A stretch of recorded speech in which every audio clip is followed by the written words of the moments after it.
Stunning development in San Francisco this week. 3 school board members were ousted in a landslide recall election. Parents say they're frustrated that board members seem to be more focused on pushing progressive reforms than on reopening their schools. For example, last January, the board voted to rename 44 schools being linked to controversial figures like Abraham Lincoln and George Washington. Amid serious backlash, the plan was eventually dropped, but not forgotten if these election results are anything to go by. And this is in ultra-Democrat San Francisco, where Joe Biden beat out Donald Trump by nearly 73 points in the 2020 election. And it's all part of a larger trend of increasing battles between parents and school boards and teachers' unions. Here to discuss all of this with us is Eric Eggers. He's vice president of the Government Accountability Institute, which last month published a very thorough and scathing expose called Teachers' Unions, From Academics to Activists, How Teachers' Unions Reward Insiders, Promote Political Activism, and Push a Divisive Agenda. Eric, thank you so much for joining us. Hey, thank you, Cindy. It's my pleasure. So what is your reaction to the recall election that we just saw in San Francisco, where parents are clearly rejecting progressive politics that's seeping into their schools? Yeah, thank you, Cindy. I was quite honestly stunned when I saw the headlines in the New York Times. And I thought the New York Times framing of the issue, which was very much like yours, was quite telling.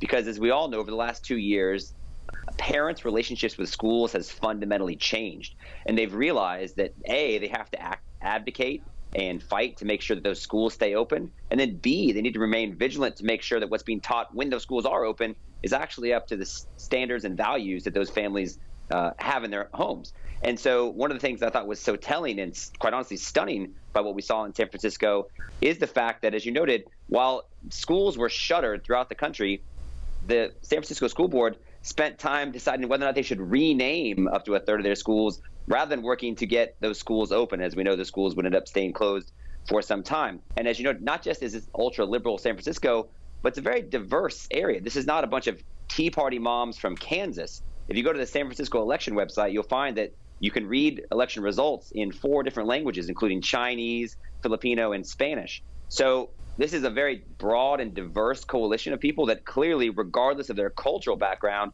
all have come to the same political conclusion, which is the politics of keeping schools closed and then advocating for radical social issues when they're open is no longer acceptable to the vast majority of parents in America. What is driving all of this? Is it the teachers' unions, the school boards? What's the connection between the two? Yeah, it's a great question. And so the thing to remember is there's a fundamental relationship between teachers' unions and school boards. Teachers' unions have always been the dominant political force and biggest political benefactor for school board elections. Of course, school boards are very local issues, and historically they're under invested in politically. Not too many people pay attention to them, just like nobody really pays attention to school board meetings, or at least they didn't before the pandemic came and shut down schools. So the biggest donor to the campaigns for those 3 school board members were absolutely the California Teachers Association, the local teachers union. The California Teachers Association actually donated over $100,000 to 3 school board members back in 2018, 2 of whom were among the 3 that were recently recalled. So, and what I think you're talking about is, what we've seen over the last 12 years is the teachers unions have fundamentally altered their approach. One of the things we exposed in our report is leadership with the unions have admitted that their main function now for school board and teachers unions is no longer to promote education. It's now social and political activism. And unfortunately, I think the values from that social and political activism are making their way into the schools, as the San Francisco example recently showed. Can you get really specific for us? What are some of the things that the teachers unions are advocating for that have gotten into schools? Right. So I think the most important thing to look at is one of the things we talked about in our report is over the last 2 years, the American Federation for Teachers, they issued resolutions, right? This is our internal documents that here are the political positions that we espouse. And so nearly half of those resolutions that they passed focused on issues like race. They advocated for and have spent, in fact, up to $3 million and donated to Black Lives Matter. The teachers unions have advocated for creating a Black Lives Matter in School week. We've seen issues related to LGBT plus sensitivity issues. They want teachers to, and these are from their own internal documents, have conversations actually outside of the presence of parents when it comes to gender dysphoria and other related topics. So when you have the radical left union leadership, and these are what their internal documents state are their official positions, and then they encourage the local teachers, activists to then become involved in the same way, then I think that's unfortunately how you're seeing the trickle-down effect. Do you know to what extent regular teachers with their boots on the ground, or I guess chalk in their hands, think about these policies? Is there any window into that? I've not seen any actual documentation, but what I would say, Cindy, look, I'm a father. I have 4 children, 3 of whom are in elementary school right now. And I have absolutely no problem or concern with the teachers that my children see. But I know that, I think that's the big issue here, right? Is that you've got a profound disconnect, because I think the teachers that I've spoken with, they might have political positions, but they're actually much more interested in teaching things like reading and writing and arithmetic. They're not interested in pushing issues related to climate change or related to elections. And that's actually one of the crazier things that we discovered in the process of researching this report is the union resolutions in 2020 in the lead up to the election weren't just about, hey, we want to support Joe Biden. That's not overly surprising considering teachers unions have become maybe the biggest and most reliable voting bloc for Democrats. But it was on election-related issues that were also mirroring liberal policies. Things like we want to expand mail-in voting. We want to get rid of voter ID. So it's positions that literally have nothing to do with education. So you have to sort of think that any teacher, while they might have their own opinion, I think the vast majority of teachers believe it's their job to actually educate American citizens, not advocate for political positions.